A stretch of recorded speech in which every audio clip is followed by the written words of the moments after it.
ഏതാണ്ട് 2 ആഴ്ചകൾ പിന്നിട്ടിരിക്കുന്നു. കഴിഞ്ഞ മാസം 26-ാം തീയതി കർണാടകയിലെ ഷിരൂരിൽ മണ്ണിടിച്ചിൽ കാണാതായ 11 പേരിൽ ഒരാൾ കേരള സ്വദേശിയായ അർജുന് വേണ്ടിയുള്ള തിരച്ചിൽ തുടങ്ങിയിട്ട് ഒരു കുടുംബം മാത്രമല്ല, മലയാളികൾ എല്ലാവരും തന്നെ അർജുന്റെ തിരിച്ചുവരവിനായി ഇന്നും കാത്തിരിക്കുകയാണ്. അർജുൻ എന്ന് തിരിച്ചുവരുമെന്ന ചോദ്യത്തിൽ തന്നെയാണ് മലയാളികൾ ഇന്നും ഉള്ളത്.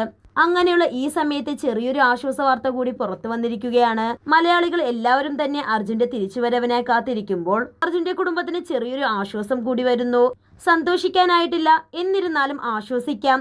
അർജുൻ മാത്രമായിരുന്നു അർജുന്റെ കുടുംബത്തിന്റെ ഏക ആശ്രയം. അർജുനെ കാണാതായപ്പോൾ കുടുംബം എങ്ങനെയാണ് മുന്നോട്ട് പോകാൻ സാധിക്കുക? അങ്ങനെ വരുന്ന സമയത്താണ് അർജുന്റെ ഭാര്യയ്ക്ക് ഒരു ജോലി നൽകിക്കൊണ്ട് സഹകരണ ബാങ്ക് രംഗത്ത് വന്നിരിക്കുന്നത്.